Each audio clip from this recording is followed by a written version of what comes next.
Ayurveda. What is Ayurveda? It's like, how do you describe it? It's kind of like a worldview, really, a tradition, but it's you've heard of it. It's like the Indian. You know what? I don't even know if I should generalize it in that way because I don't know if everyone ascribes to it, but it seems like a very popular, like, cultural way of viewing and making sense of, like, the body and life, and it's ancient, and my point is there's 3 physical constitutions that everyone has, like, a little bit of in their life, in their body. I need to get my head on straight. And so they're called Pitta, which is a fiery energy, Vata, which is an air energy, and then Kapha, which is more of like it like rules the mucous membranes and stuff. It's kind of like a denser energy. Anyways, you typically have like a primary and a secondary, and my primary is the fire energy. So all of that to say, I'm very hot already, like I kind of run hot. Right. So then when you're in heat like this, I'm like red and, I'm the same way. I'm built for winter time. Yeah. I like the cold. I like the hot, but I can't deal with the humidity and sweating all the time. I know. Because, like, I'll be sitting here and just be, like, super hot. Like, don't touch your skin because you'll burn yourself. Yeah. Yeah. It's like I wish I could, because I love swimming. I love going to lakes and, like, bodies of water, but just, like, the whole sun aspect of it being, I'm just, also not super built for it, clearly. Yeah, and it'll zap you. Plus, every time I've been out in the sun, it's almost like you're hungover. You're so drained. Yeah. It's not good for you. I know. And it's funny because my friend Betsy talks about how it's really energizing for her. Like, she sits in the sun and she's almost like charging up, and then she's like ready to go, and I'm like, that is not. Yeah, no. That is not me. Especially if you drink in the sun. Ooh, yeah, that's definitely not. I'm gonna help. Really, really doomed. Cool. What were you doing earlier today? Or this morning, I guess? Yeah, I was kind of trying to organize some things. My brain is very much making, like, kind of checking off boxes right now because I am going on a big trip to Ireland next month. And I kind of just sprung up as like, oh, that's 2 weeks away. So yesterday I was running errands, and then today I kind of woke up and was like, okay, what do I still need to, like, think through, and beginning to think about, like, all the little details. Do I just get an Uber to the airport, or do I try to ask someone, like, do I get those pants that I can have, like, one pair to rule them all, or do I just go, all those little things. I was kind of just sitting with myself on that. Nice. What are you going to be doing in Ireland? Playing music, but in a very, my plan, or the idea is that I just really felt called to go back over there, whatever that means. Felt very drawn to go back over there. I'd been there once before, about 5 years ago, and in the last couple of years I've been really fascinated and curious about, like, the Celtic culture and, like, that part of my ancestry, and mythology, like all these things that seem to just converge in that part of the world. And so I reached out to a couple of people, and one friend put me in touch with a friend of hers over there that's a musician. So I've got some things set up that are like, I'm gonna go to a concert they're playing, and then we're gonna hop in the van the next day and go to this, like, festival that he's been going to since he was 7,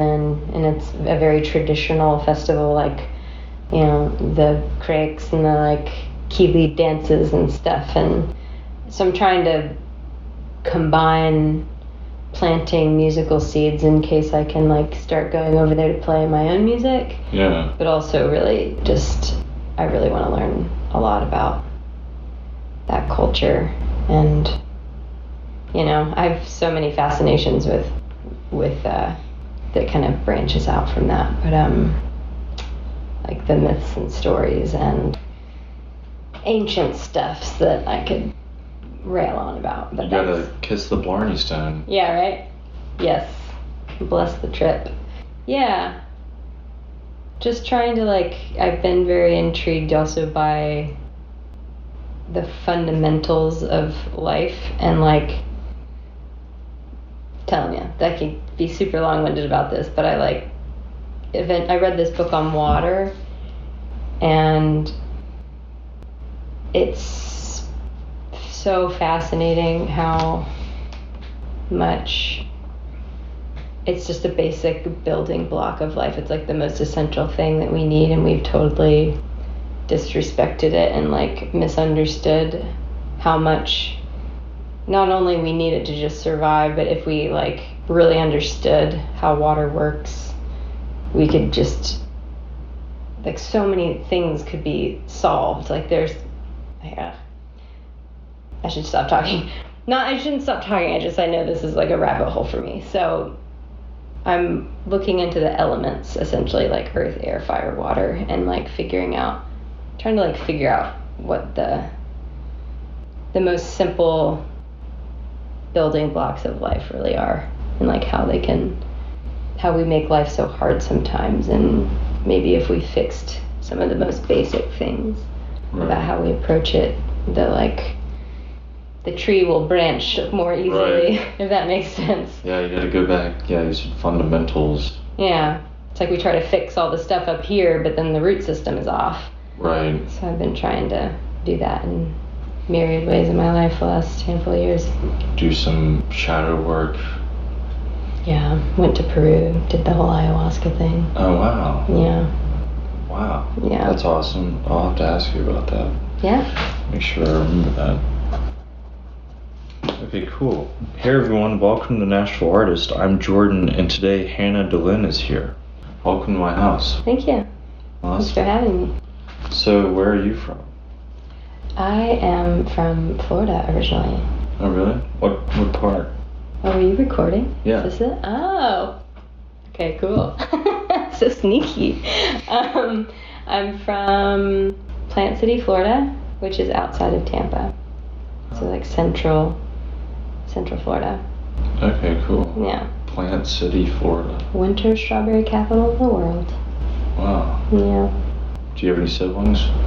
I do. I have 2 older brothers, Philip and Steven. Oh yeah. Are they also musical or artistic? They are. They didn't pursue it in a career path sort of way, but they both have good voices, and my brother's teaching himself piano right now, and my other brother played French horn in school, like the school band, and Philip played guitar, and it's kind of been sprinkled throughout, but so there's a lot of like musical sensibility.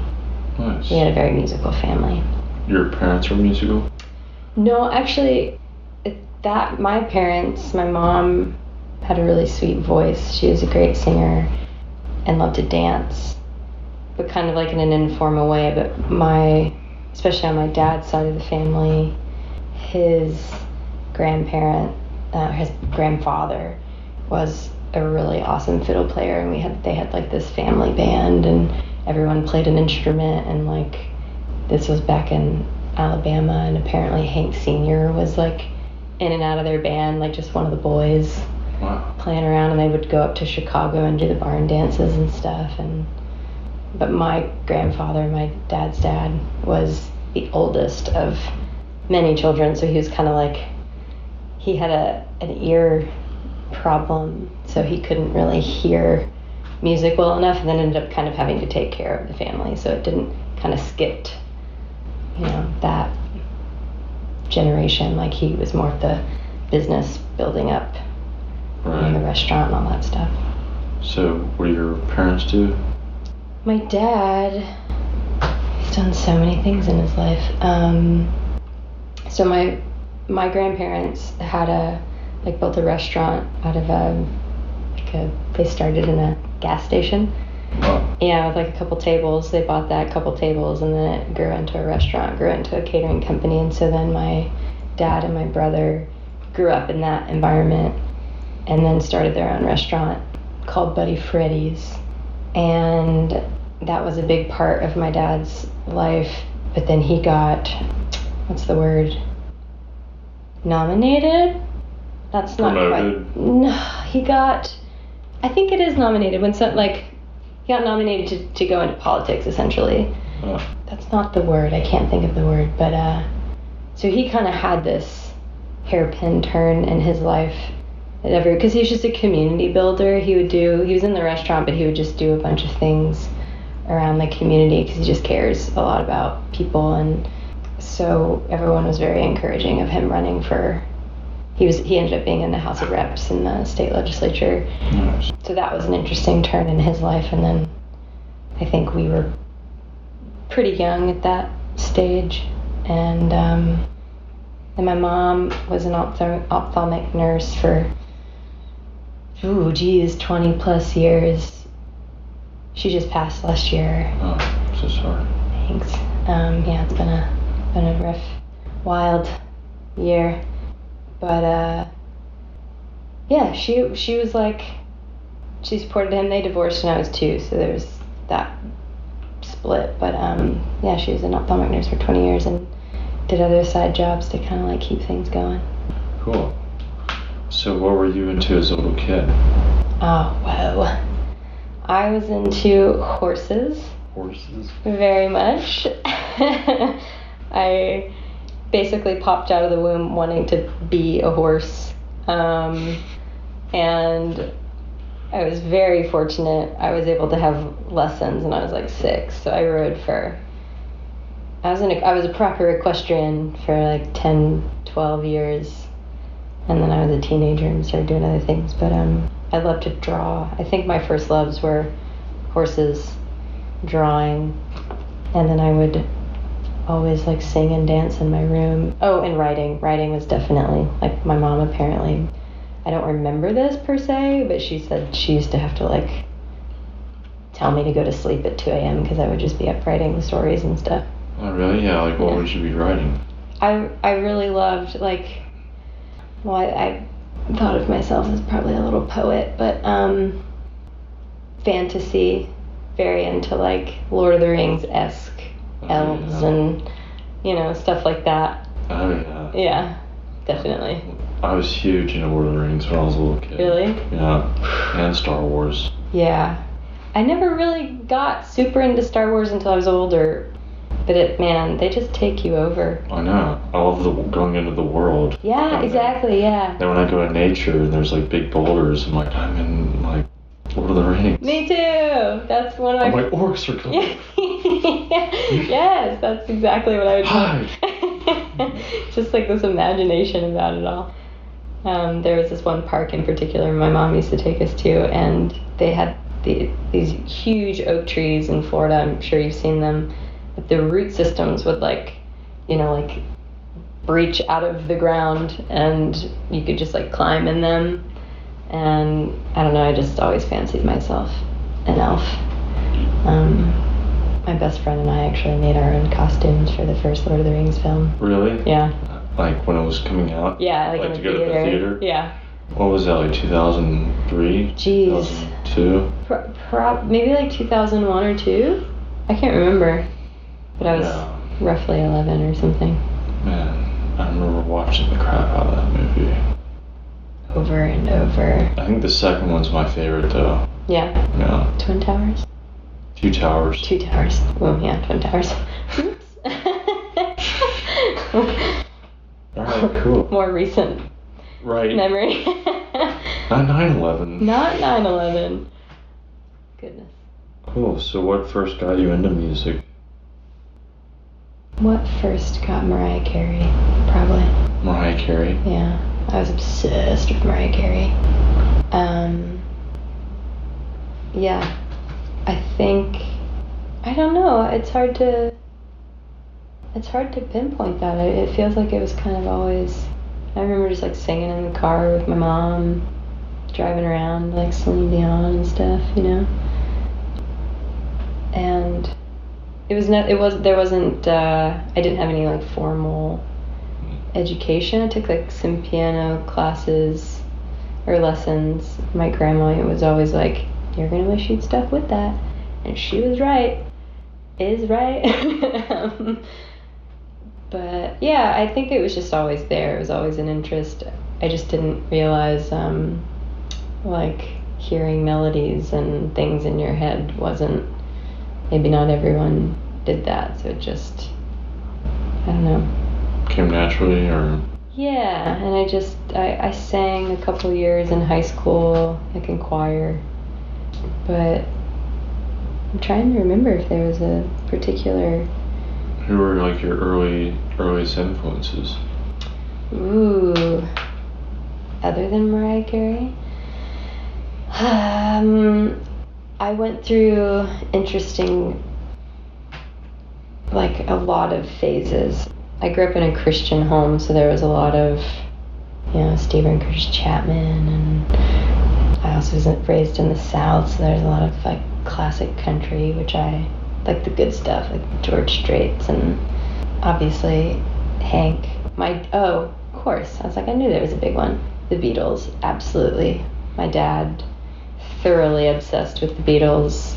He was like 12. This is what he says, that he was 12 when they kind of really surfaced in America, and he claims, which I believe, because I feel like it's Harry Potter for us, is the way he talks about the Beatles, is like they were just that age group where it really hit them in the gut. Right. The Beatles did. And so I remember he had those like trunk CD players, like you had the CD players in the trunk of your car and you loaded each one of them. Oh, yeah. He had 10. He had a 10 CD load, 10 player, and they were all Beatles CDs.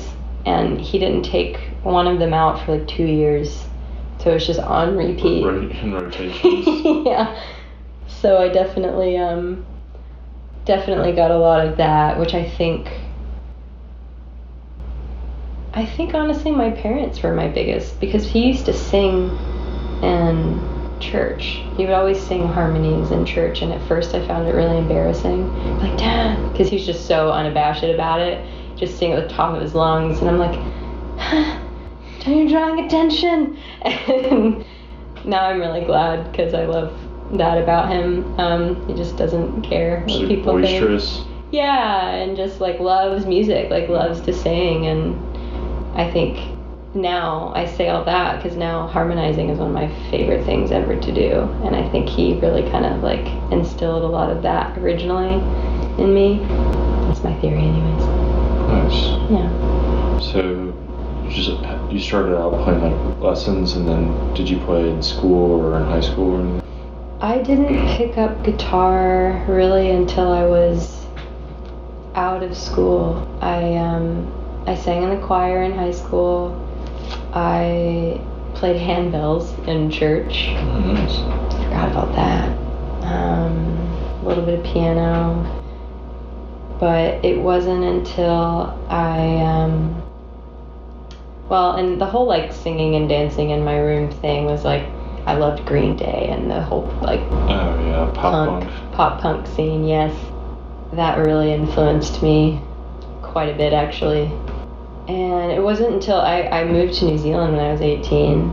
I was there for a year and a half, and then I met my first love, all that stuff, and I came back really brokenhearted. And I had written this poem when I was 12, and my dad got to this point where he's like, Hannah, just take that poem to Margaret, who was our piano teacher, like when we were really little. And I was like, fine. And because he's just trying to get me like out of myself, out of my head, and cheer me up. And I showed it to her, and she was like, you need to meet my son Robert. And Robert was a really amazing guitar player. So there was this chunk of time for like 3 weeks, the two of us got together, and I would come in with like melodies and lyrics, and he would put the music to it. And we wrote like 20 songs in like 3 weeks. And that was me going, oh, like, whoa, I could do this. And I didn't realize this was a thing, Nice. That was right after high school?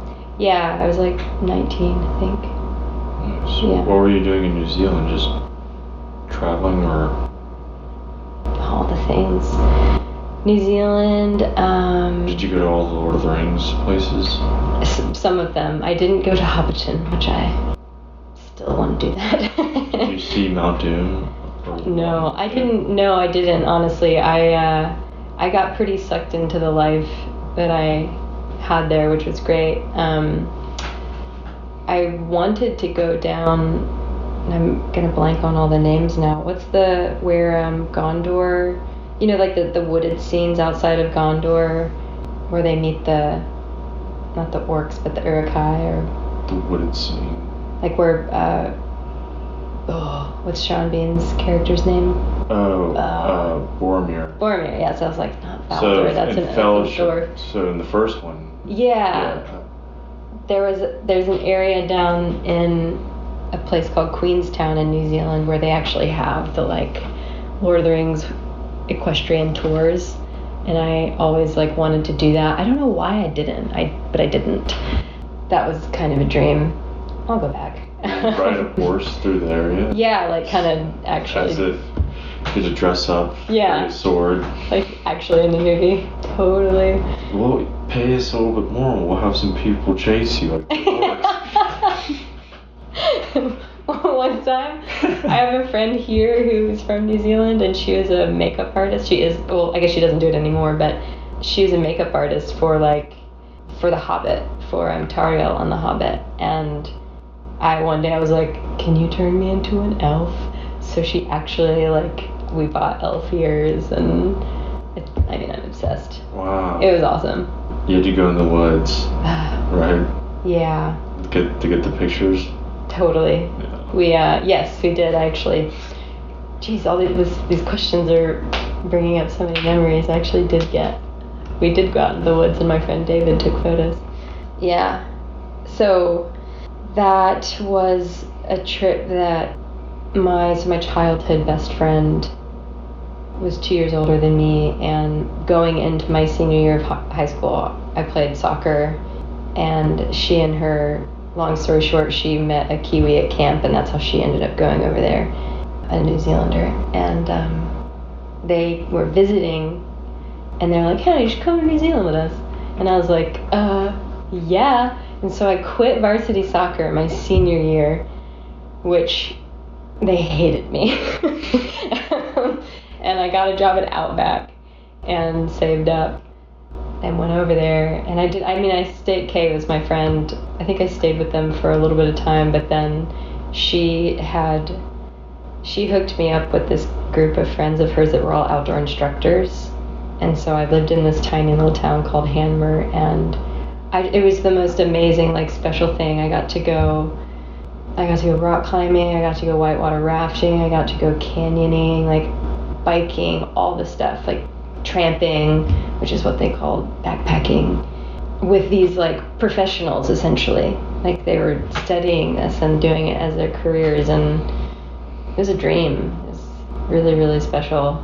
I feel very, very lucky to have done that. So that was kind of it. It was I think I went over with $800.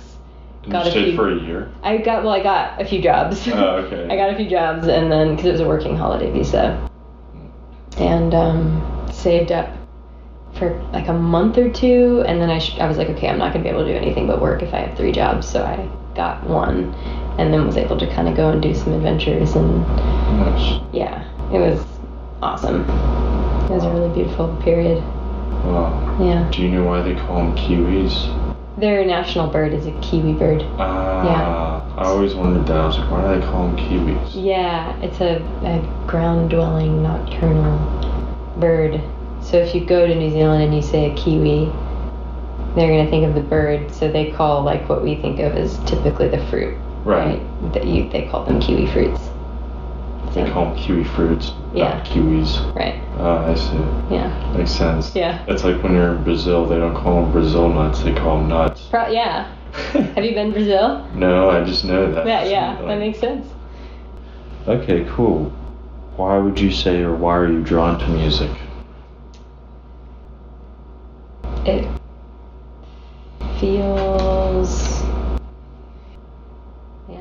just feels like the most fundamental, like, I don't know, why not? I mean, it's amazing. It's something that I think, it feels like a flowing of water, you know, like it feels like something that's just natural and comes in and needs to be expressed and is the most beautiful, like, building block of life, like we were talking about. It's just like, you know, I think if we weren't able to speak, we'd still have, like, if we didn't have a language, we'd still be able to, like, make these sounds. And like birds, you know, birds have their own language, but it's music, or it's, everything has its, like, outside of, what am I trying to say? It's communication. Yeah, it's communication on a different level, and I think it can sometimes reach more deeply into our souls and our psyches, because words, while they are beautiful, and I mean, I love words, lyrics, I'm a very lyric driven person, but they're still a little limiting, because once you put a word on something, you're framing it, you're shaping it for someone, you're saying, this is what I see and this is what I'm expressing. But when you have, which is the beauty of being an artist, you know, you're getting to communicate your truth, view, perspective, fill in the blank. But outside of that, like, music itself just seems like the most basic, wonderful thing that's around us all the time. Right. Yeah. Okay, cool. That was good, yeah. How do you develop your musical skills now? Do you practice or? Yeah. That's something I'm learning more and more to be disciplined about. I tried running for music for a little bit, actually, because I think there were certain aspects of it that I tried talking myself out of doing it, and it just kind of wouldn't. It was like a little, just felt like it was kind of haunting me a little bit.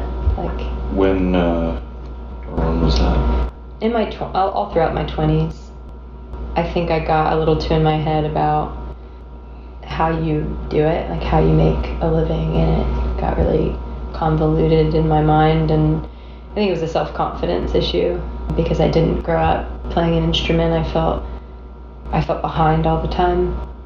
I wasn't really giving, like, my voice the credit, or that I think those things that come naturally to us sometimes, like, that we maybe do, for me anyways, it was like the things that I loved most to do when you're born with a gift, any gift, whether it's like you love math, and that comes easily to you. So it's like, it's strange to think of it as, you think you then have to teach yourself something else to be, like, accomplished, is the way I was viewing it. And so instead of just singing or just continuing to play with words and just doing the things that I loved, I felt like I had to, like, I have to be Jimi Hendrix before I can, like, put out an album, you know, like, I have to be an excellent instrumentalist, and I would just keep creating little obstacles for myself. Resistance. Yeah, exactly. Giving yourself an out. Yes, yeah. And then you throw in the music business of, like, turning your art into a form of income and a product. Yeah. And people have endless opinions about how to do that, and I just found it really overwhelming and distracting from the point. But ultimately I realized it was an excuse, because I think anything people create in life is obviously an expression of themselves that risks rejection, but with, like, art and the stuff where you're, like, digging into your soul for, or at least that was my approach. You know, I would write about my heartbreak and all that stuff. That's hard to put out there. Especially the more close it is to your heart, the harder it is to expose. Yeah. And I think also for me it was expectation, because I remember when I wrote those songs in the beginning, didn't really think about it at all. I was having the time of my life. It was so fun to me. But then as soon as, like, oh, well, you could do this and you could do that and you could be the next whatever, it, like, freaked me out. And And so that was more the feeling that I think I probably ran from, and then it just piled on, you know. I just kept pushing away. So, I forget your original question, sorry. Original question was, how do you develop your musical skills? Now, I realize it's very much like, I think I had to come full circle to realizing it's a craft. And it, like anything, needs time and love and attention, and is worth like learning a language.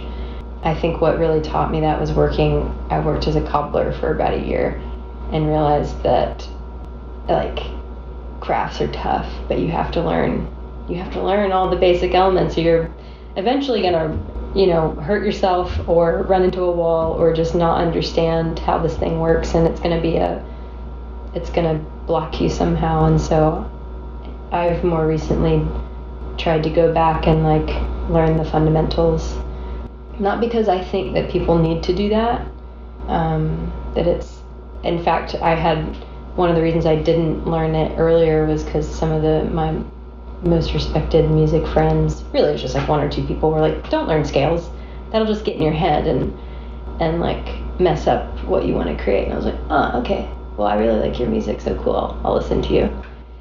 I think coming from someone who knew all of that stuff, that was easy for them to say.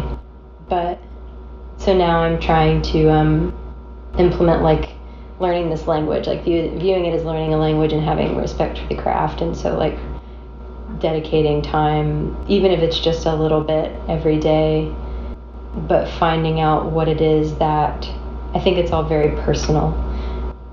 People might disagree with me on that. I might be like, you need to sit down at 10 a.m. every day or 4 p.m. every day, or whatever time of day inspires you most. I think that's different for people too. Yeah, that's definitely true. Yeah. It's like if you... It's depending on, like, it's like, what am I supposed to be motivated for, you know? Yeah. Varies. Yeah. I think it's finding the thing that inspires you, what makes you want to sit down. And it's always, for me, it was tough to figure out that I conflated like not wanting to make myself sit down with feeling like that meant I didn't want to make music, but I was really just afraid that if I sat down, nothing would come out. So I would make excuses. But now I've realized that anytime I pick up the guitar and I just start playing and let things flow, I get lost in it. You know, I get like swept up, and it's the most fun thing in the world. So it's like bypassing the fear of sitting down. That's probably the biggest thing. Right. I can say just sit down started and do it. Yeah. Again, even if it ends up only being 10 minutes or 30 minutes, but it's like any relationship. You got to put time and effort into it, or it's not going to grow. Right. You get in, you get out what you put in. Right. So you've been learning your scales and everything now? Yeah. That's yeah. Good. It is. It's like... Do you read music usually? I mean, if I sat, like, I understand how it's laid out, but I'm not quite word to word. Like, if someone put a sheet of music in front of me and then pressed, like, whatever tempo, I'd be like, I wouldn't be like, hold on, I'm just doing Every Boy Does Fine still. No. Right. Oh, yeah, I know. I feel that. Yeah. But that's a goal. That's where I want to get to. Learning how to read music better. Yeah, just for the sake of being able to communicate, you know. Right. That's what I always wanted, to be able to make sure I could communicate with the bassist and the guitarist or piano player as the drummer, you know. Sometimes it's hard to express what you want them to do with their melodic instrument when you're like the backbone. Yeah. You're on the bass, you're like, yeah, you gotta keep it on. Exactly. So I'm like, how do I say this so they'll understand? So what are some of your favorite bands and artists of all time? Feist is one for sure. She's been hugely inspirational to me. I don't know how in depth you want me to go on why, but I can also just list them. I really love this guy, an Australian artist I've been following since, like, I think I found a YouTube video of him in 2012. His name's Matt Corby. Huh. And following his career has been really cool over the years. More recently, I've become a big Blake Mills fan. Blake Mills? He's just, well, my old roommate, Grant, is one of the best guitarists I've ever known.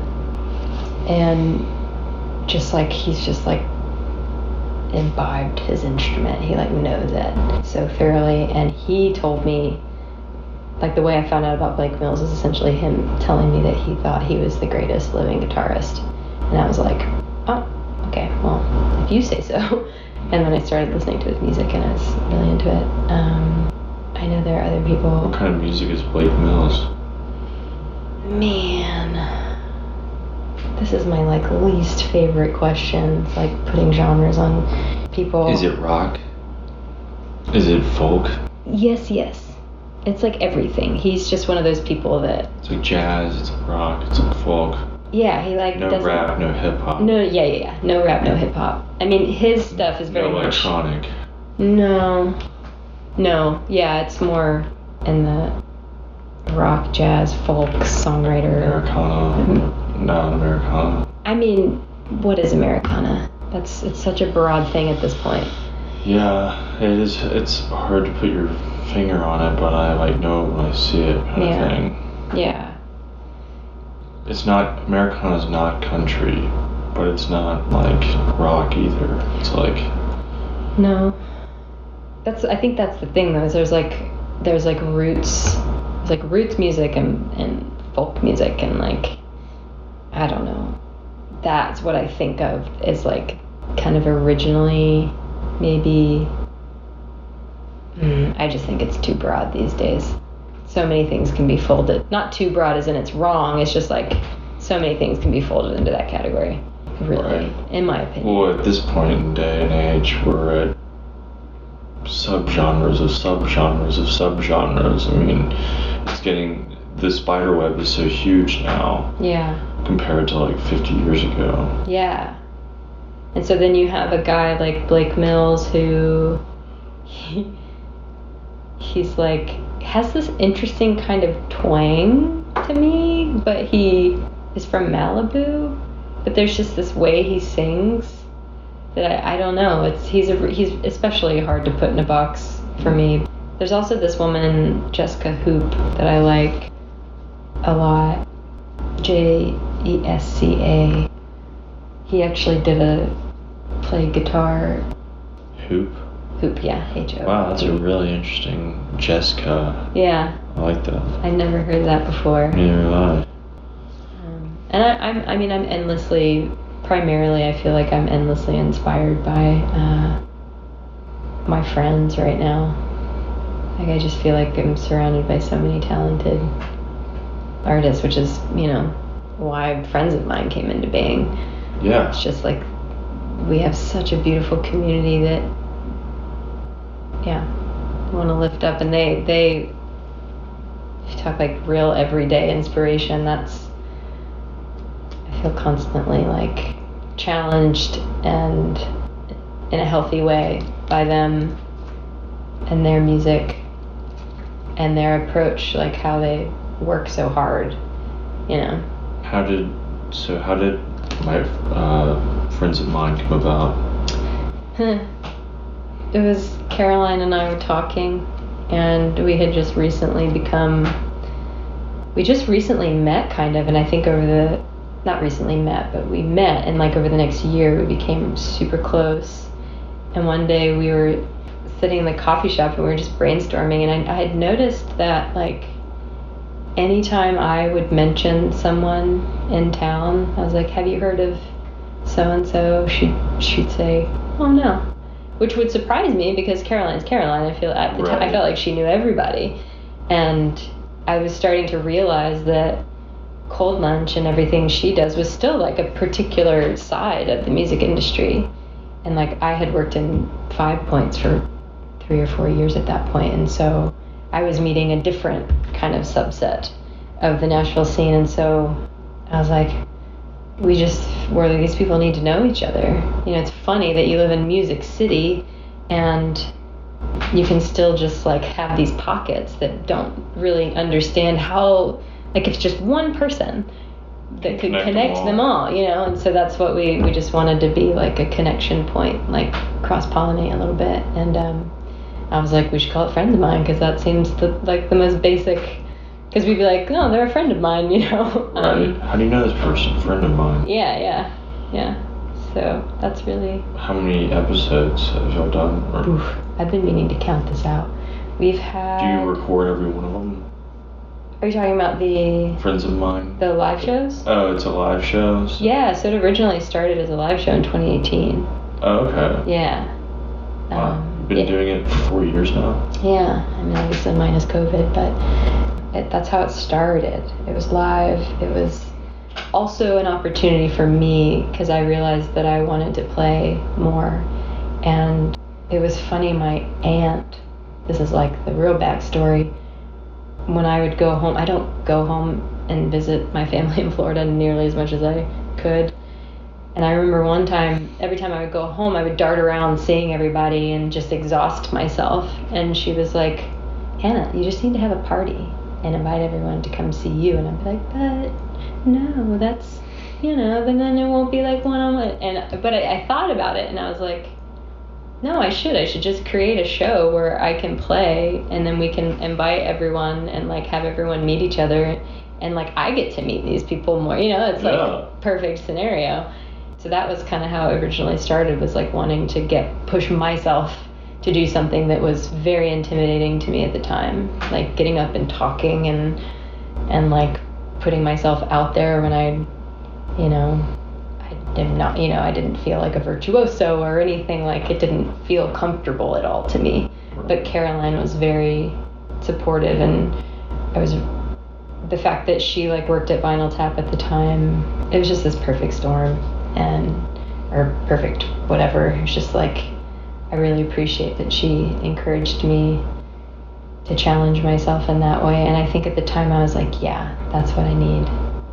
And so, yeah, we did it. And it was a beautiful combination of like our strengths, I think. So it started that way. It started as a live show. We invited friends to play. And then when like right before COVID, we had 2 radio shows, I think.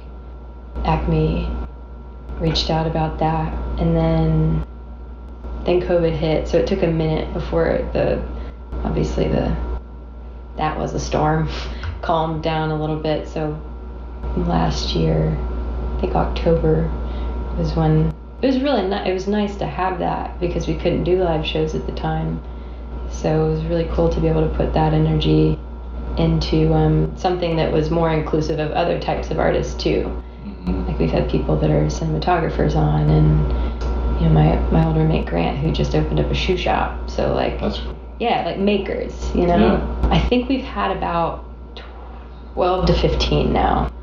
So it's still pretty fresh, yeah. Oh, okay, cool. Yeah. And did you all record them all, or like, can you listen to them back? Yeah. How do you find them, or where are they? Yeah, you can either find them through my website. Currently, this is all the details we're getting sorted out. So it's all listed on my website that funnels you to Acme streaming, because it's a streaming online thing. Or you could just go directly to Acme and look up the archive. But I just find that's a little direct link I have set up straight to the page. Nice. Yeah. So there's that's cool. A growing archive. Yeah. Oh yeah. So what kind of musician, guitarist would you say you are? One who tries to let come out whatever needs to come out, to be a channel of sorts, I guess. I mean, if you want, I often push against boxes, so I mean, if you like an indie folk, probably, but I just try to put down what I'm hearing, and if that comes out sounding kind of pop, cool. A lot of my those early batches, that early batch of songs I wrote was like very poppy and like a folk pop kind of thing. Right. And then it's like some things kind of come out a little country and singer-songwritery, but I think I think it's coming into like an indie folk. The reason I love Feist so much is because I feel like she expresses in a very honest, connected way that isn't trying to fit into a formula.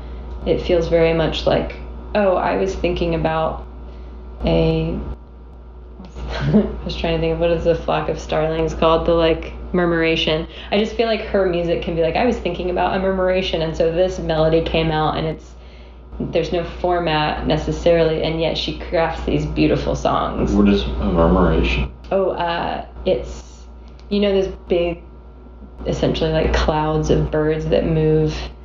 They like look like they're like dancing, but they're like one unit. Right. Or like schools of fish, you see how they just move together in such a way. That's called a murmuration. Yeah. Nice. Yeah. So I think she's influenced me a lot in that way, and because I'm still learning how to get the sounds out of my head and into my hands, and which I feel like I'm coming a long way with. I still feel very much like I'm developing into the artist that, well, I don't know, there's not really a timeline, is there? There's not really it's just what I am right now. Yeah. So, I don't know if that answered your question, but... Yeah. When I was listening to your music earlier, I was definitely getting Joni Mitchell vibes. I was like, this really reminds me of Joni Mitchell. Oh, I think she has a great voice. Yeah. Thank you. Really cool. Take that, for sure. Yeah. So, where do you find inspiration now? I think now and always I find a lot of inspiration in nature. Yeah. What aspects of nature?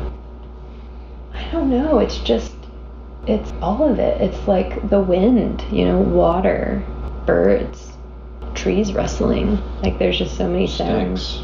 Sticks. Yeah. Everything all the time. And the way it can shift your mood in a moment, like the way the sunlight hits in a certain way, and all of a sudden you're like dreamy and nostalgic or whatever, or the wind whips your hair in a certain way and it's like blustery, and you're like, you feel, I don't know, not necessarily anger, but you can feel like this power and this kind of like controlled chaos. Like you're being swept away. I don't know, I think it's constantly speaking, and there's something so beautiful about the presence of nature. It's like whatever it's feeling, whatever it's communicating in that moment, and that's more what I'm trying to. So it's like the literal sounds and stuff, but it's also just the way I'm trying to be as a writer. It's like being willing to be present enough with myself that I can dig into whatever it is I'm feeling in a moment and actually express it, as opposed to pushing it down or being like, oh, I'm not going to be able to say that well enough, so I'll go make another, cup of coffee or whatever. Or I'll go, distract myself in some way than when I really just wish I would have sat down and felt it, So that's kind of where and whatever that ends up sounding like. I'm currently in the studio actually, and it's like I'm so excited about this music. And I think so much of it also has to do with, I'm recording with Will Honecker and Ross McReynolds at Camp Senia is what it's called. They partner with, they have a studio with Anthony DaCosta, so it's like the three of them. And Camp, what is it? Camp Senia. How do you spell it? Senia. And they're just like, they're just incredible. They're incredible musicians, and they're wonderful people, and they're good friends, and like I feel that's also what music is becoming more and more about for me. I feel like it always has been, and it essentially just is always. It's about the community and the people, but like being in a room with those two, like feeling so effortlessly aligned, and then having them be so good at what they do, it's just like helped create something that I wouldn't have created by myself, and I love that. Yeah. It's like they somehow got into my psyche and was like, okay, this is what we're working with, and I don't know, it's just been really a beautiful experience, and I'm stoked. Awesome. Yeah. Where is Camp Signia? It's in East Nashville. Oh, really? Yeah. It's kind of like one of those cool tucked away. Looks like a house, but backyard, studio. studios. Nice. Yeah, it's a really cool spot. Is it like open to the public? Like, can you get a... Oh, like can you book? Yeah, absolutely. Okay, I didn't know if it was just like someone's home studio or... It's very private. No, yeah, they've just in the last year put it together, so they're very fresh to the not to the scene, because they've been playing for many years and doing this for many years, but as far as like having a place for themselves to like work together and do things, it's a really exciting time. But yeah, they're definitely open for... Cool. You can, I mean, I'm sure you'll get this info, but campy songs is how you can find them and like reach out to them. Okay, cool. Yeah. Going back to, you said you went to Peru and you did ayahuasca. Mm-hmm. How long were you in Peru? Why did you go down there? It was a brief trip. I was only there for all up maybe 12 days. I went down there because I was having a very difficult time in my internal life. Very anxious, very like just knotted up. I felt like I wasn't able to push past certain issues, as I was just kind of desperate, honestly. And I didn't know anything about ayahuasca, and I listened to this Tim Ferriss episode, or interview with Dr. Gabor Mate. I've been following Tim Ferriss for many years, but I think that interview was an important turning point in even like the type of people that he started having on to his podcast, or like opening up. He like, it was very, I don't know if you like business and... Oh yeah.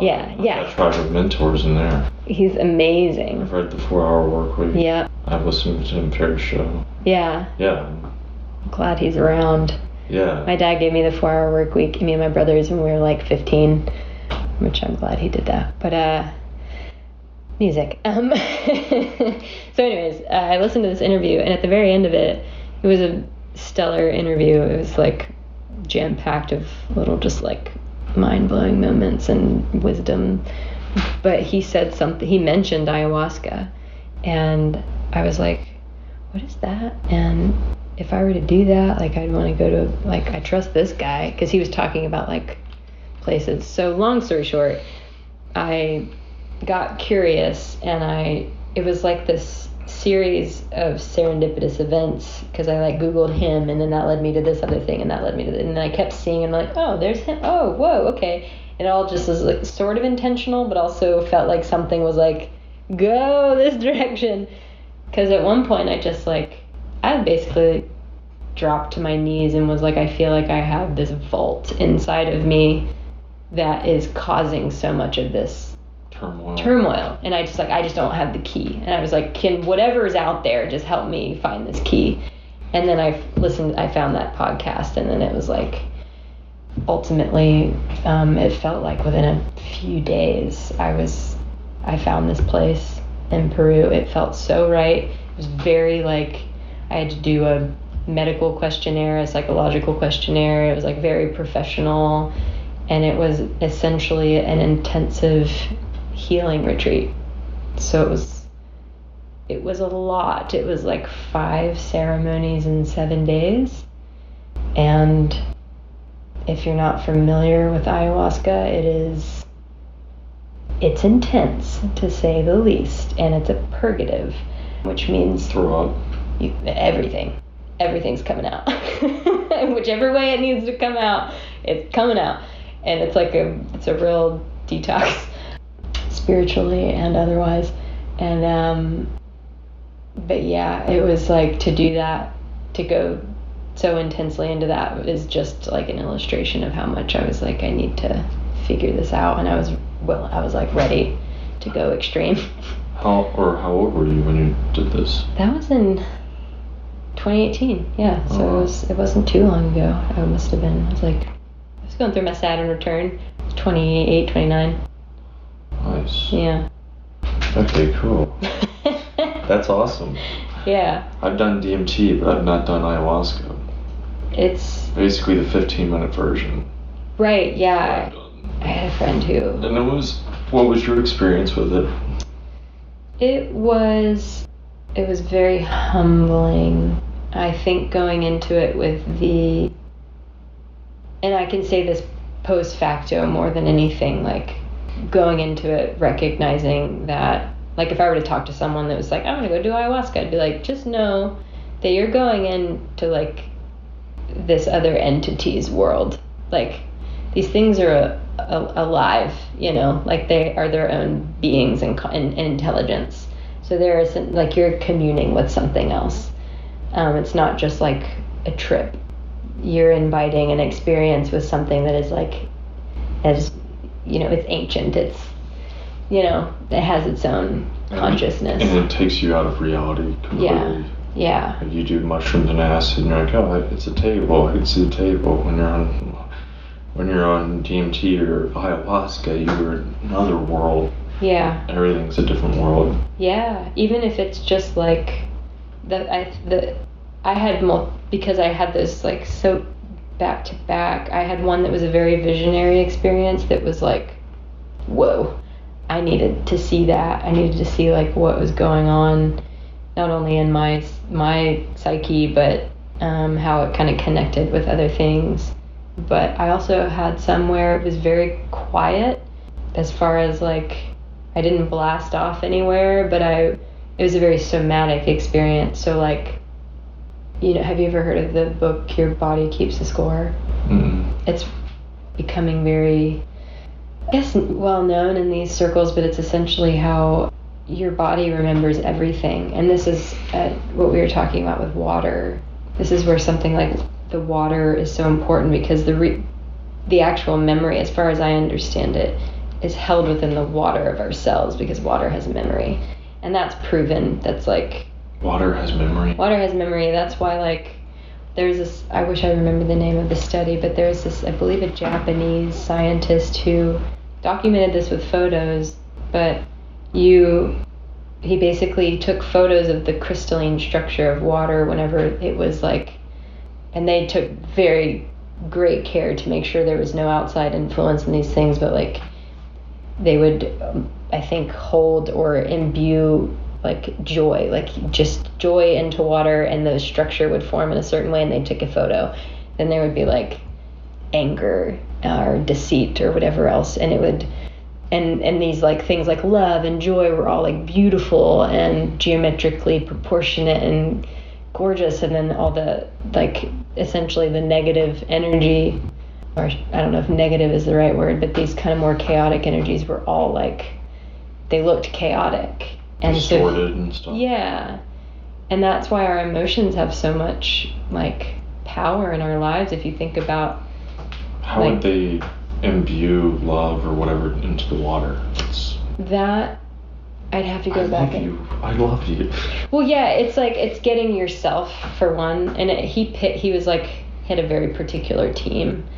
So I can't speak to it because I don't remember all the details, but I know that it was like you had to kind of get yourself in these states, or maybe they had, yeah, I really need to go back and like remember how they did this, but it was, so I've heard other methods of really like if you get yourself into this really peaceful, calm state, which is, you know, feet sometimes, and you just like hold and contact the water, and like even if you just say the word love, like if you do that, like try that in your own time, if you do that for a couple of minutes, like you change.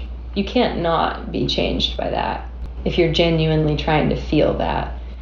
And so, and the way that works again is like I've come to understand it is that, you know, they say we're 70% water. We're actually like 99.5% water molecularly speaking. So all of that water in our bodies has memory. And so even though we can block out, like, you know, if you have traumatic experiences, significant or what, I mean, it's all significant, but your body remembers all of that, even if you can block it out of your memory. And so when I say I had like a somatic, trying to full circle back to when I say I had a somatic experience, like there was this one ceremony where I just like shook for hours, and it was literally my body just like shaking stuff out, which is what dogs do. It's what animals that are more in touch with their bodies do to like kind of neutralize and equalize themselves. You know, like if you see a dog that gets in a fight with another dog and then it like shakes itself off, that's literally like a somatic response to try to like shake out that bad experience. So it's not staying in them. Did you drink the ayahuasca each day of the, I mean, for all 5 days of the ceremony, or so it'd be like back to back to back? I think we had 1 day in between. So it was spread out, or maybe it was like... But you're tripping like 12 hours a day, right? Yeah, like 8. It depends. Sometimes it would be a shorter one and maybe like 6 to 9 hours. But sometimes they were, it could be up to... It was more than 6 hours. It's usually like 8 to 10 to 12. Is there like a free roaming space? Right, all right, now you drink your stuff, go out over there. Or is there someone like watching you, like... Yeah, it was that's another big aspect of this, is like, it's where some of these things can get a bad vibe, or a bad rap, I should say.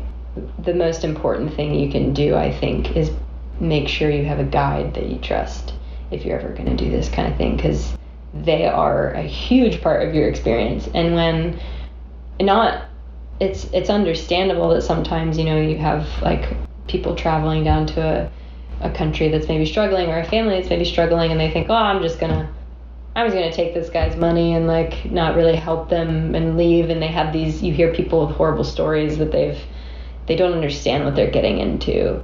And yes, unfortunately, some people get taken advantage of, but for the most part, it's just like a different culture that they don't totally understand.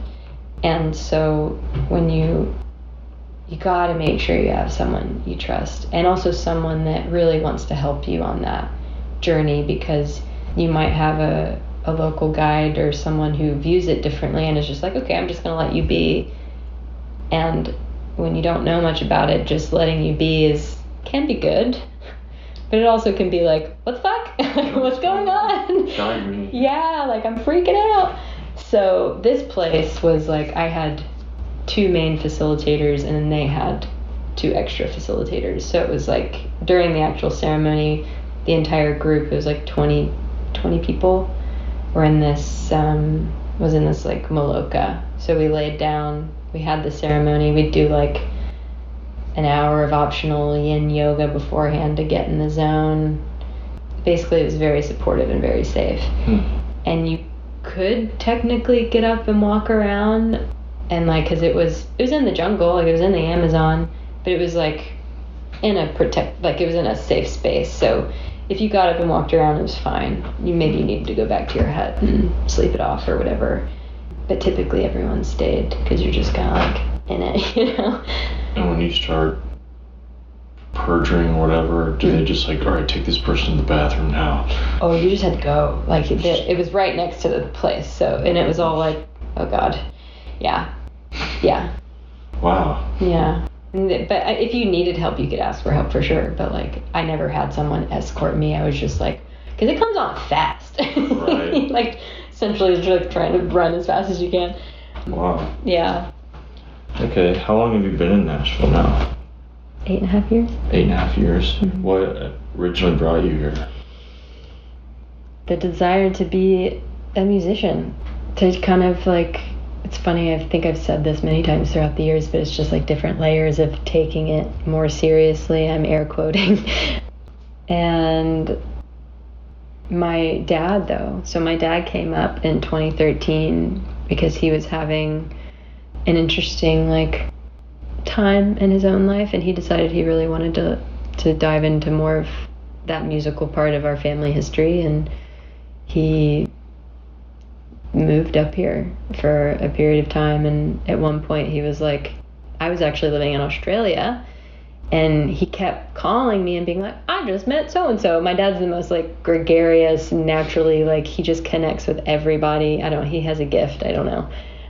And eventually I was like, okay. I was kind of pissed, honestly, because I was like, I can't enjoy being in Australia if you keep telling me that. Like, I was blaming him for But no, so I came in December of 2013, and he ended up moving. He had some health issues and ended up moving back down to Florida in, I think, 2014. So he kind of lured me here, and then I got here and obviously wanted to, it was a big step for being like, okay, I've been doing my travel thing and living the life, but at this point I'm like, I need to start thinking about what I'm gonna do. What? Oh, sorry, I didn't mean to interrupt. No. I was just saying, what were you doing in Australia? Oh, I met a boy actually living in British Columbia. He's an Aussie.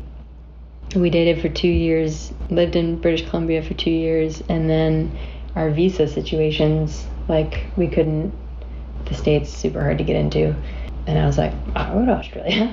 So we went to Australia, and kind of the same thing. I lived and worked, and I was like a handyman's assistant for a little while, and I was basically just like same thing, like in love and this relationship and having experiences and just living life. Yeah. And then, I think we ended up being together for like 4 years, and then we tried to do long distance when I moved to Nashville, and wow, that's tough. Right, that is tough. Mm-hmm. And what were you doing in British Columbia? Oh, Jordan. Is that a really long story? No. I just love adventure and travel and having experiences. So it's kind of the same thing. Actually, the same friend, my childhood friend, she and her same partner, she's no longer with this Kiwi guy, but at the time she was, and she's like, hey, we're going to British Columbia, and I was like, sign me up. So we went out there together, lived with her for like a week, and then we kind of went our separate ways again, but which is hilarious. We did that both times, but I was like, I want to go learn how to snowboard, and I loved water skiing, but I'd never done the snow, like living in that culture. I mean, I guess I did in New Zealand, but I had to keep up with the boys at that point, which was scary for a second. For skiing or snowboarding? Yeah. How are you at snowboarding now? Oh, now? I mean, I haven't done it in many years, but I got good because I had to keep up. Yeah, because they would just go, and I mean, see you at the bottom. Yeah, I would be like, okay, I guess I'm straight lining this thing that's terrifying. Bend my knees, and just go. Of course, there were some runs I didn't do, but I was competitive. I wanted to be like good hang. Yeah, it was fun. I learned fast. Wow. I learned really fast. It was fun. Do you know how to ski too, or just snowboard? Minimally. Yeah. Minimally. I actually kind of would love to learn how to ski again because I did water skiing. So I wonder if I would be good at it. Yeah. And I like the idea of just I love skiing. Forward facing. Do you ski? Yeah, I ski. Oh, that's awesome. I love skiing. Where are you from? I'm from Lookout Mountain, Georgia. Okay. Did you go up to North Carolina and stuff? No, I'd go out west to Jackson Hole or Steamboat or Kirkwood in California or Idaho, Grand Targhee. Ooh. Oh, so you're very familiar. Every time I've gone skiing, it's been in a different place. Yeah. So. I've heard many good things about Jackson Hole. Oh, God. I learned how to ski there, and it was crazy. That's isn't it? It's at least an intermediate mountain. It's the most steep mountain in America to ski. Wow. It's the steepest mountain. Okay, so you got some stories too. Yeah. Was it your family? Did you go with your family? No, I went with a high school friend and his family, and we went out there, and I learned with an instructor, and then by day 2 or 3, my friends were like, geez, Jordan, you're getting pretty good. Why don't you come with us? And little did I know what I was getting myself into. We're going up the mountain, and we get off one lift and get on another one, and we'll keep going. I'm like, geez, guys, we're going really high. And how are we getting down? I started seeing signs danger, double black diamond cliff. I'm like, oh my God, dude. And basically fell my way down. Yeah. And was pissed at him. you trying to kill me? I was like, you son of bastards. This isn't funny. I was like, dear God, protect me. Yeah, right. He's like, oh, good luck, son. No, just kidding. Yeah, that was fun. That's awesome. Okay, cool. Going back to Nashville, what have you learned living here? So many things. I've learned, and this is a more recent, I've learned how to ask for help. And I've learned to rein in my own ego that wants to be, just being real vulnerable here, that wants to be original and awesome and all these things, and realize that that's like, I've just wanted it to be, I wrote that song, I did that, I had that cool idea, you know, all that stuff, but it's like, that's not. I want to be in control. I want to be like. Yeah, I want to build it, I want to create it. I want my name on it. Yeah, and not like yes, definitely. I won't shy away from that, but not in such a way that's like, it wasn't very conscious. It was just like, I think I wanted to be able to hold my own in this town of really talented people. And I thought I had to do it all by myself to like prove myself, right. You know, to be worthy of any kind of like, oh, you're all right. You know, like, whoo, made it. But it was really just like wanting to be the way that I admired my peers. I wanted to be that, you know, and then it just really hit me upside the head that that's just not the way things work. And that's come from, you know, friendships that I've had, honest conversations, butting up against it, just being like, I can't do everything myself. Right.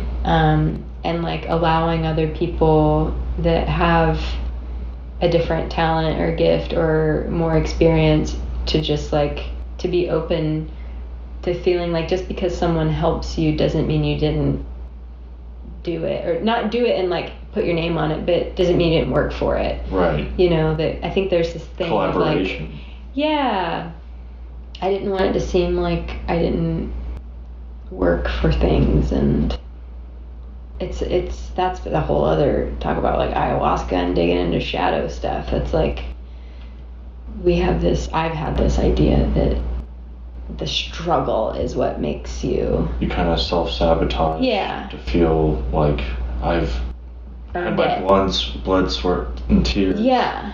I've gone through the ditches. Yeah. And that's can be very important. Sure, taught me a lot. Experience is a beautiful teacher, but it's also like getting to a place of being like, it's a beautiful thing to invite other people and allow people to help you, and it doesn't have to be hard, like, it doesn't have to be so hard. Yeah, no. In fact, it's way more fun. And it's okay. And you learn stuff, like you learn things that make your craft better instead of thinking you're going to have all the stuff. And you become better faster because someone else can be like, no, do it this way. I already know, I've done this before. And they're like, all right, you do that. I'll spend my time on this. Yeah.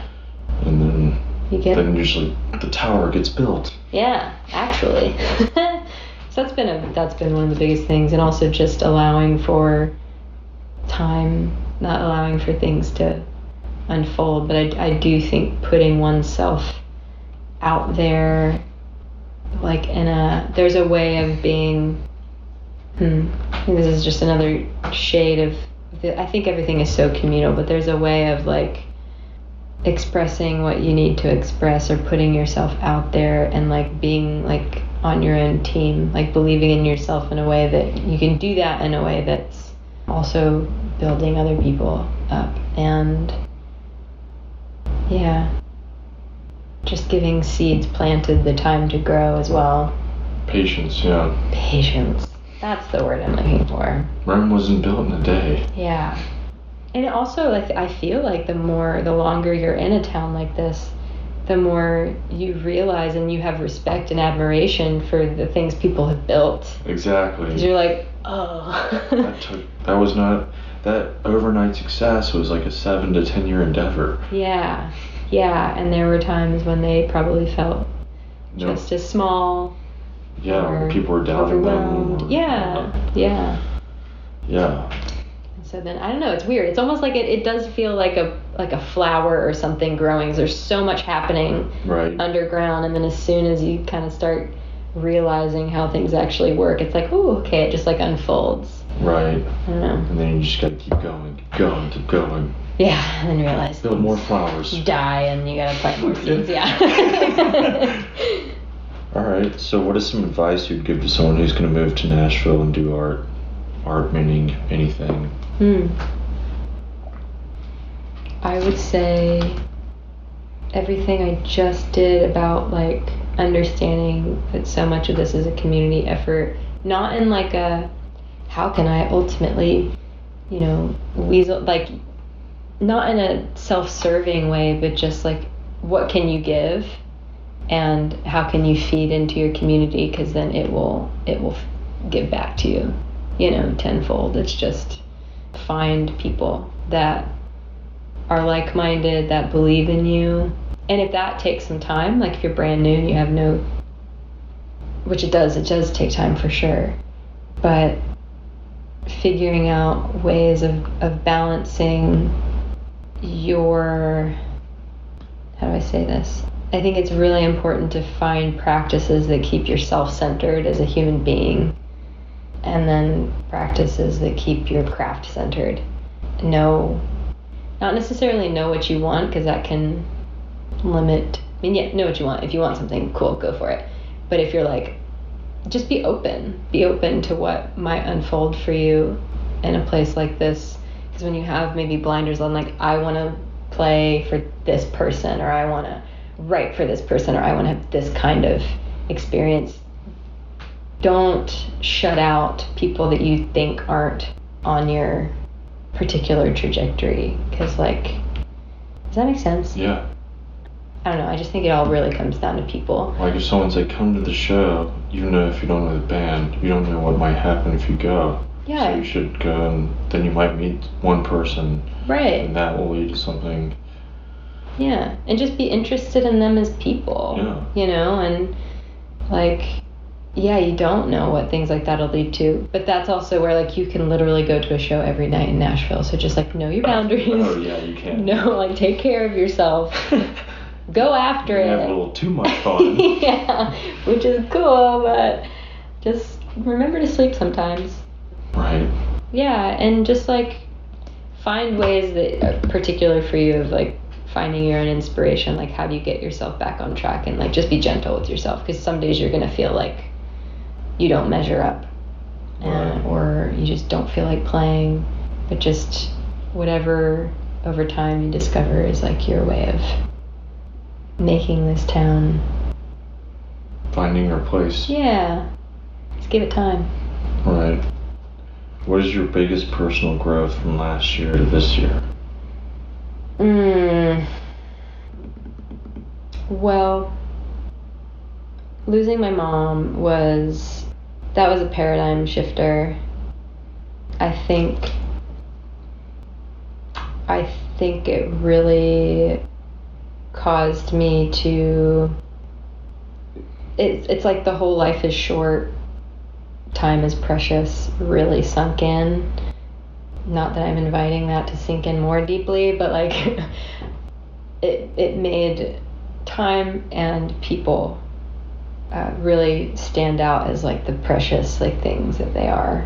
And so it caused me to kind of kick my own self into gear. Like, of course, the grieving process is very difficult, and like it comes in waves, and I'm not saying I'm like living I'm like, yes, I'm definitely like wanting to honor her memory by making the most of the time that I have, but like I'm allowing for all the pain and that stuff to sift through. So that's been a really big important thing, is like feeling what I need to feel and being present in that experience and those emotions. But also it's like a strange thing that then makes me want to live life all the more fully. And some days I do that better than others.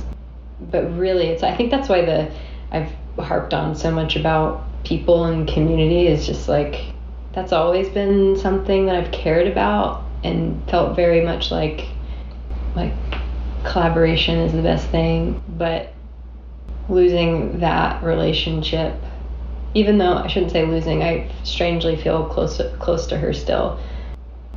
But having that so starkly like slapped in my face of like I don't have my mom here anymore has made people so much more precious. And the way that then influences how I sit down with myself and how I like try to dive into emotions, how I try to write. It's like, am I actually being real? Like, am I making something that's like true to my existence as a person? Which sounds very like, you know, hoji up there, and like, but it's really not. It's like I'm just trying to be more real with myself and not beat myself up when I feel like I don't know how to say something as well as I want to or whatever. It's just like allowing myself to be. It'll come in time. Yeah. So, just like appreciation. Trying, anyways. Right. Okay. Is there anything else you would like to add that I might not have asked you about? Man. It was nice to talk about the travels. I feel like that's a big part of my life that ever since I moved to Nashville, I haven't really, like, sometimes we forget the cool things we've done in our lives. I think so. I think we've done a pretty good job. Friends of mine, new music coming out, that's exciting. I don't know, anything coming up for you? Our band will probably play next month.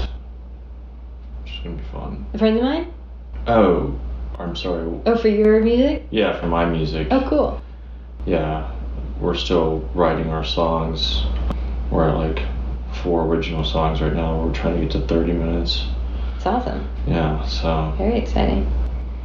I'm looking forward to that. Yeah, I'll be. The reason I was like, I did care. I'm gone the whole month of July, but if you guys play again after that. Oh, we will, yeah. Hopefully. That's actually good that you won't see us in July. It's going to be like our first show, and we're going to need to work out the kinks and. Know the feeling. But it's all exciting. Yeah, you just got to do it. Exactly. That's the other piece of advice I'd tell people is just do it. Just do it. You're never going to feel totally ready. Oh, yeah. You know, there's always something to learn, which is cool. Like, embrace the learning process. Yeah, don't be afraid to fail. Right. Yeah. Don't get embarrassed because someone else will let that stop them from doing something. Yeah, and makes you more, like, makes people connect with you. Yeah. Because you're like, oh, they're human. Yeah, exactly. Like me. And they're like, now I'll feel more at home around you because you're willing to do something I'm not willing to do, which will kind of liberate me. Yeah. It's kind of like what Jim Carrey says. He's like, I get to be the guy that everybody looks at, and I do the crazy thing, and everyone gets to laugh. I get to be that guy. Yeah. And everyone gets to relax around me because I'll be the one that does all the. That you can put your finger at, basically. Yes. But then he ultimately gets the. That's got to feel so good, making people laugh. Man, I bet it's a high. I bet that's an extreme high. Oh, yeah. But there's definitely the lows that come with it. I'm not as funny, or like, because most comedians are going to be like really depressed.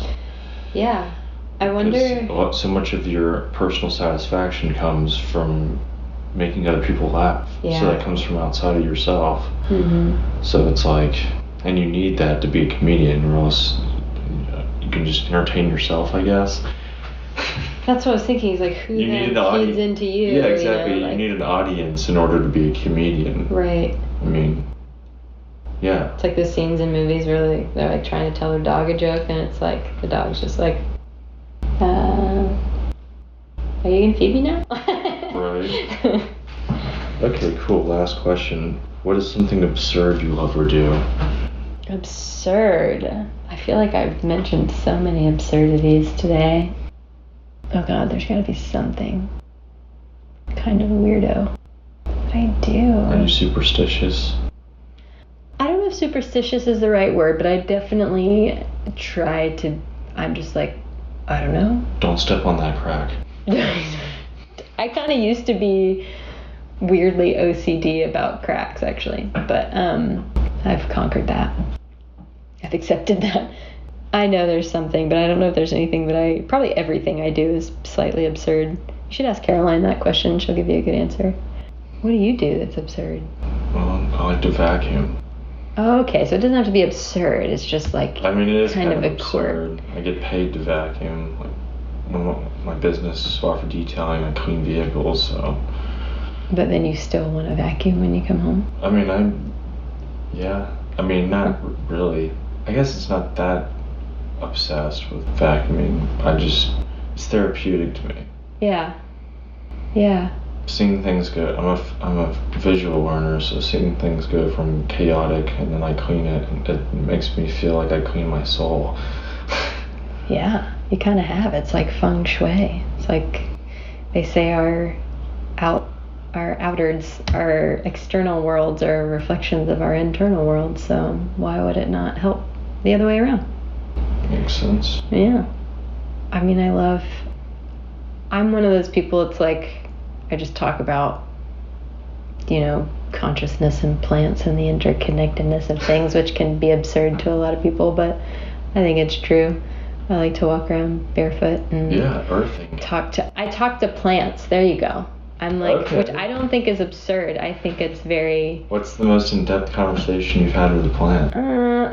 It's like, I just try to acknowledge them as beings. You're like, hello. Yeah, like there's a vine growing on my deck, and it's really adorable because I've watched it since it like first started peeking through my steps, and it's getting to the point where I can tell it's trying to. These things are fascinating. The way they find the cracks and the things to like twirl themselves around, wrap themselves around. It's following the sun.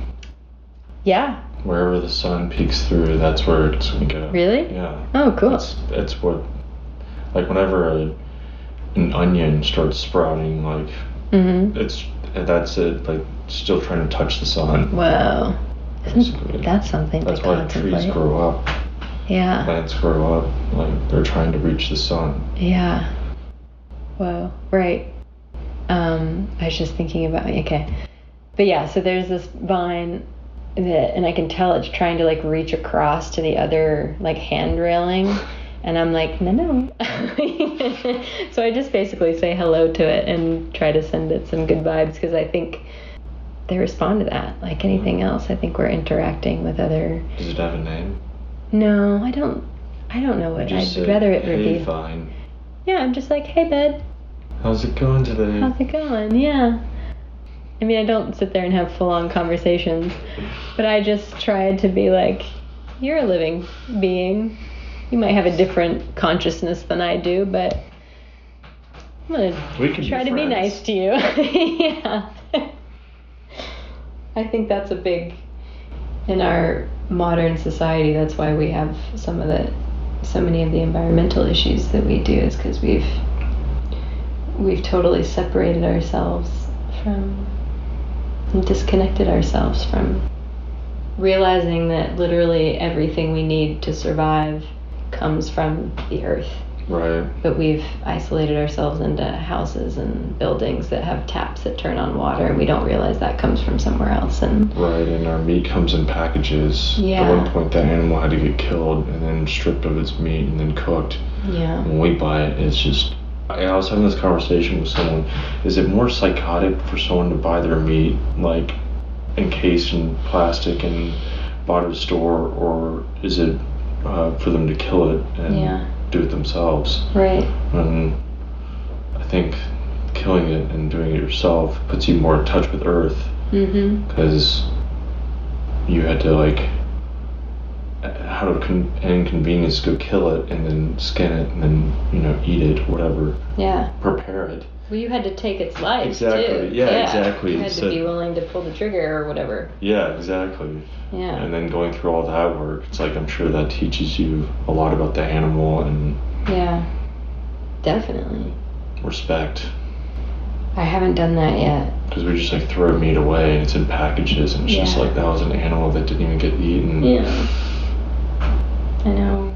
And if you think about it too, like if you Like I've heard of families, like a guy, going out and shooting a deer for the winter, and it lasts him and his family the entire winter. Yeah, it's just a big freezer. Yeah, it's like one animal that, I know Native Americans have certain, I shouldn't lump them all together, but I heard this story once in this amazing book, Braiding Sweetgrass. That's an absurd thing I still love to do. I love to read. Oh, really? Oh, What are some of your favorite books? Oh, goodness. Are you more of a fiction reader or nonfiction? I'm both for sure. I grew up, you could hardly get a book out of my hands growing up. I should have said that was one of my earliest interests. I would read. That is definitely one of my favorite books, Braiding Sweetgrass. What is it called? Braiding Sweetgrass. I think it's a beautiful marriage of she's technically, I can't remember the tribe that she's part of, but it's like a beautiful marriage of the Native American philosophy. Again, don't mean to lump them all together because I know that's not really correct, but generally speaking, the connectedness to nature and the way that many Native Americans approach life, and the interconnectedness of all beings. And then she was also a biologist, so she has this very scientific, appropriate the spiritual response. Meets the science. Yeah, it's really amazing, and she's a beautiful writer. Robin Wall Kimmerer, I believe, is the author. I just read a Neil Gaiman. American Gods? Yes, I have read that, but I just finished his collection about Norse mythology. Ooh. Which is really fun, really easy, and really fun to read. And the one I'm starting, there's two I'm going to start. There's one I just started called Sapiens. Oh, by Yuval Noah Harari. Yeah. I've read that. Have you? I've got one chapter in and I love it. There's another one that I want to start that a dear friend of mine just was like, I recommend this book to everyone. It's called Sand Talk, I believe. And it's by, I'm blanking on his name. He's a Aboriginal writer, but I've heard it's incredible. There's this podcast called The Emerald. It's amazing. It's put together by this guy, Josh Schry, and the stuff that he's talking about, that's my absurd thing. I listen to this podcast and I just absorb it, and he is talking about some super important topics, and how you integrate the things that we care about, and being connected in a very real embodied way with being a modern human being, and how we've lost things that would really benefit us to be in contact with again, even if it's just having a small garden so you learn that you watch food grow and you have that connection, Right. Which I know it's a hard thing to do sometimes with time and kids or whatever other responsibilities you might have. But anyways, I could go on and on about books and stuff. Awesome. Well, thanks for coming here. Yeah, thanks for having me. Hanging out and doing this. Absolutely.